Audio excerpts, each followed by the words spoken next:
Chief of Defence Force, General Melvin Ong, Chairman and Council members of SCCI, company CEOs, employees, ladies and gentlemen, distinguished guests. First, thank you for joining us today. And of course, veterans, you look very smart with thankfully there are no metal detectors outside. Thank you to the SCCI, Zhong Sang Hui, for organizing today's SAF commemoration ceremony. The SCCI has been supporting national service, as the chairman, Mr. Roland Ng, says, ever since it was started in 1906. And if you read the translation, when NS was started, Zhong Sang Hui raised 1.23 million. That's a lot of money at that time. In today's terms, many tens, if not hundreds of millions, to support NS. But more importantly, their members, their spirit during the Japanese occupation, the struggle against the occupation. Their members also were fully supportive.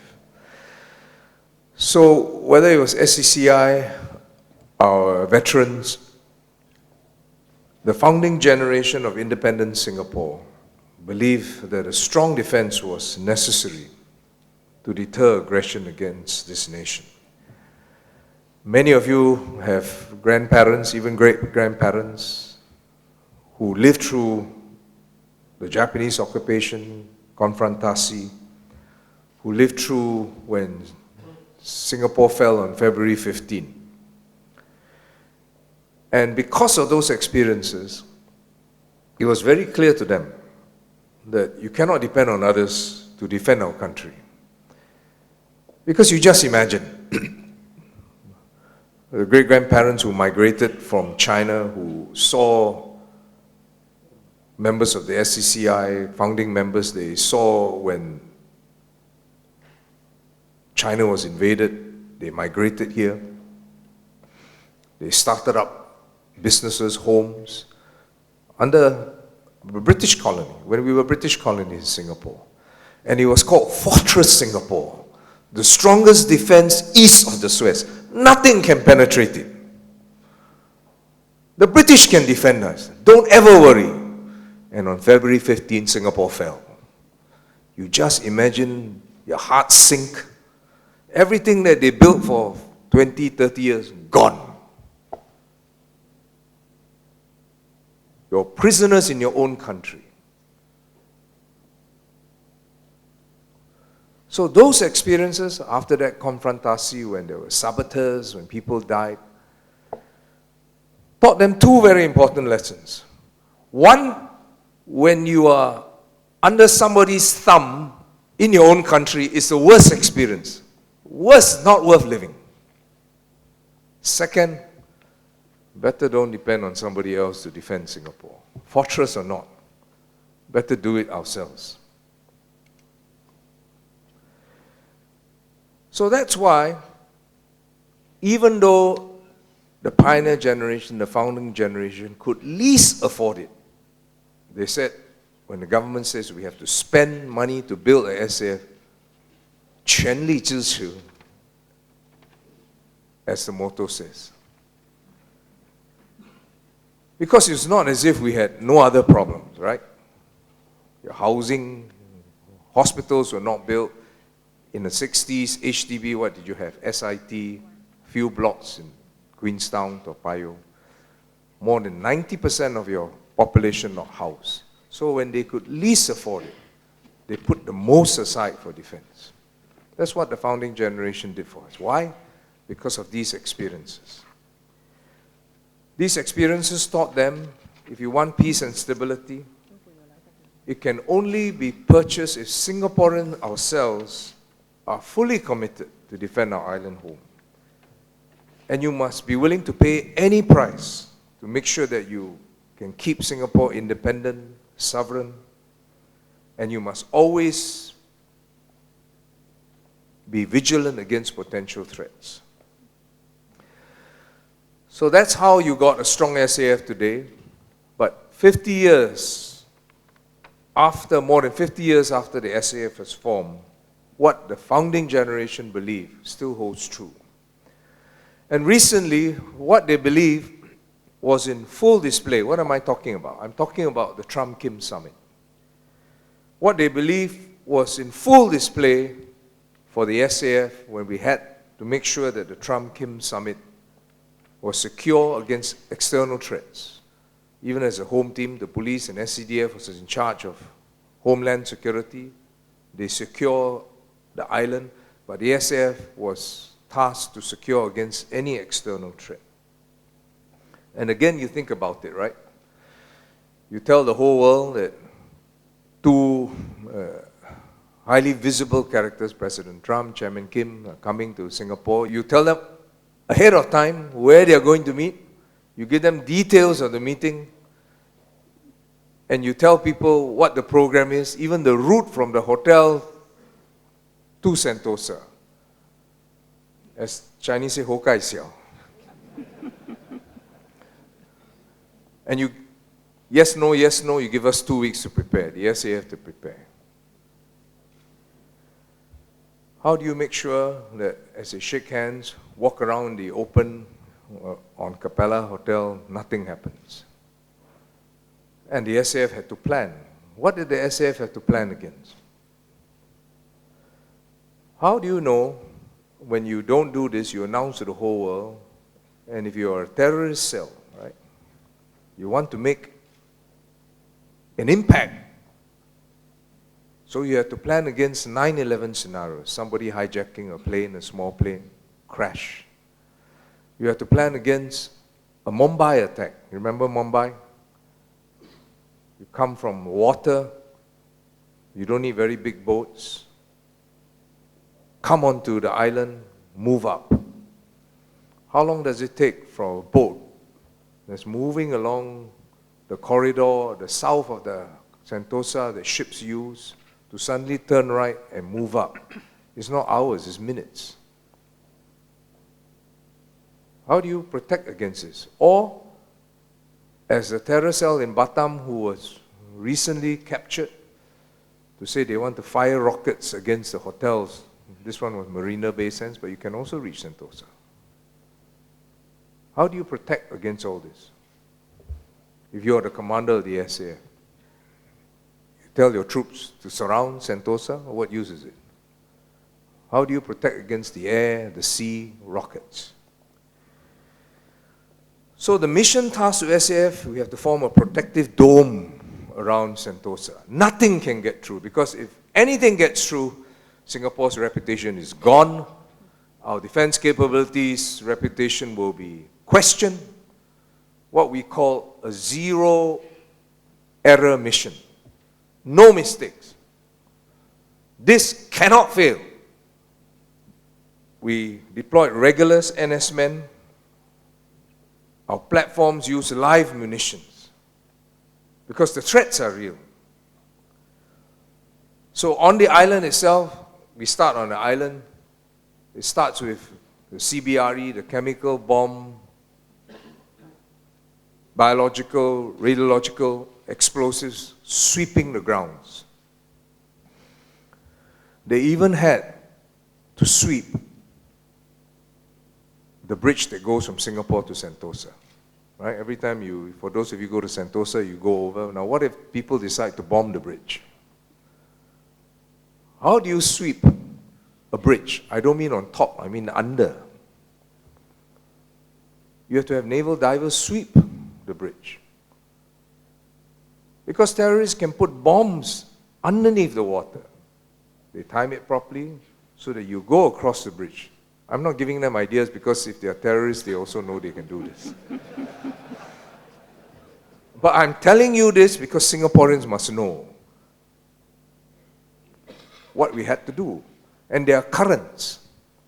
So I asked them, how come when we built the bridge, we didn't think of this? We didn't stop people from, but at the time you didn't think of it because you never had that kind of threat.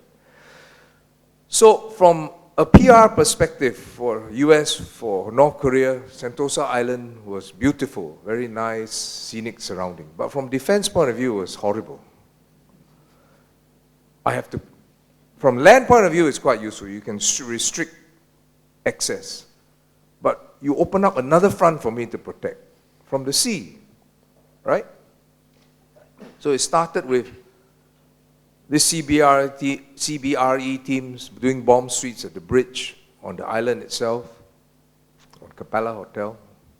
Our special forces hiding in the corner. You don't have to be shown. Anything happens, you move. Helicopters on standby. It even started before that. President Trump came on June the 10th. He came from Canada after his G7. Is it possible that when the Air Force One's at Paya Lebar Airport, some fellow decides to shoot the plane? Of course. So how our chaps were out north of Paya Lebar Air Base, south of Paya Lebar Air Base, Changi Air Base, the same thing. So June 10, we were stood up. Even after the summit, we were still on high alert until finally when Chairman Kim's plane left Singapore. Then okay, you can relax a bit. Because anything can happen. They swept for bombs. 2 PDF soldiers were out. When the summit occurred, the Apache helicopters were up and down, patrolling Sentosa with their 30mm guns loaded. All our platforms are up in air at live munitions. We don't always carry live munitions around Singapore, obviously for safety reasons. But this is not an exercise, this was a real mission. So the Apaches were going up and down. The UAVs were up there patrolling. Our intelligence planes were up there in case there's chatter, there's terror cells deciding that they want to do something, we can pick it up. How do we secure the sea lanes south of Sentosa? The littoral mission vessels, the missile corvettes. The missile corvettes had live missiles in case planes or small planes or even helicopters decide to attack the island. If you want to fire munitions against Sentosa or Singapore, we had our ground-based air defense systems, our Spider systems, our RBS, our IHawks. Some of you have trained on those. They all went live. Munitions loaded, locked and ready. And high above all this, our fighter jets were patrolling the skies, together with our G550, to make sure that you can have early warning. We did this so that it will be as clear as visible a sign that if you want to take Singapore on during this historic summit, any attempt to threaten the safety of the summit will be met with a very vigorous response. Nothing held back. We are telling you, don't mess around. And if you do it by accident, too bad for you. So before that, I had a friend tell me, hey, I'm a hobbyist drone. He's a recreational drone. He says, during the summit, can I do my drone over the island? I said, please don't try. You end up in jail and you may be shot. Because how do you know? And there are already capabilities. Terrorist cells use the drones. They put a device on the drones and they drop on you. So Singaporeans and indeed the world know that such highly visible meetings can attract mischief makers, terrorists. But nothing happened because what the SAF did, what the home team did, it deterred such actors. And so even though we announced to the world, as they say, the whole world was watching, even though we announced to them what time the meeting was ahead of time, nothing happened because of this stout defense. Not only that, life could go on as usual. So friends and commentators overseas thought that we shut down Singapore, we shut down Sentosa, we shut down the hotels. Nothing happened. The beaches south of Capella were still open. You could have gone for a swim, just don't walk up the steps, that's all. The hotels were open. Orchard Road, yes, some lanes closed, but continuing. It's a show of confidence that Singaporeans can take pride in, that year after year we put these investments into defense capability have paid off.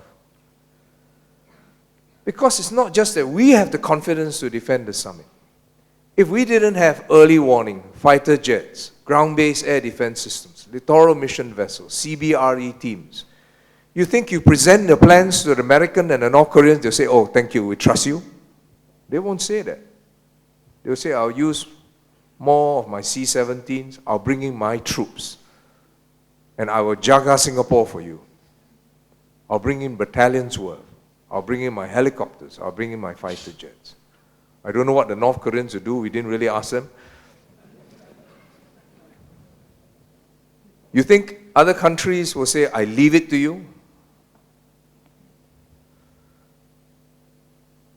So today we have that confidence that the SAF, if needed, can be called upon.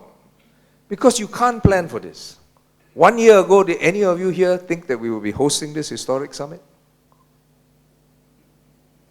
Nobody knew. And when you press the button, they tell the SAF, defend us against external threats.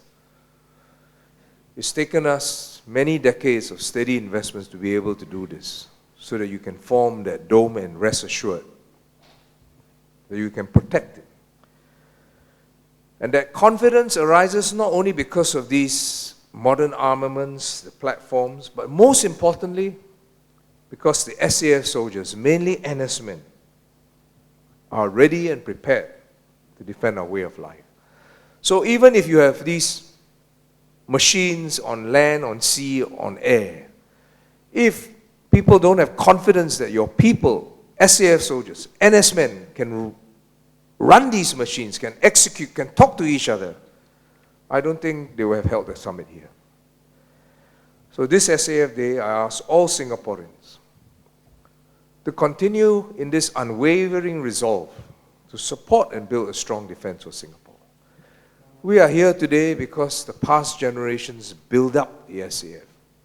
My job as a leader of this generation, your job as a leader in your generation, whether it's in trade, in your companies, as a personal Singaporean, is to make sure that we build up an SAF that can protect the next generation.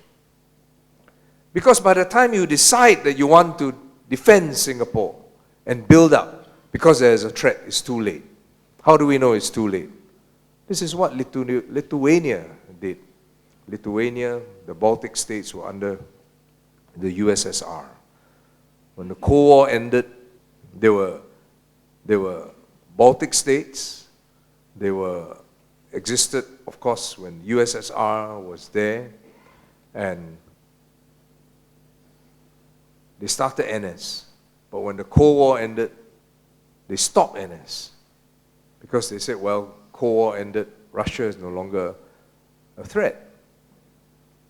Then you had problems. They said, let's start NS again. Not enough time.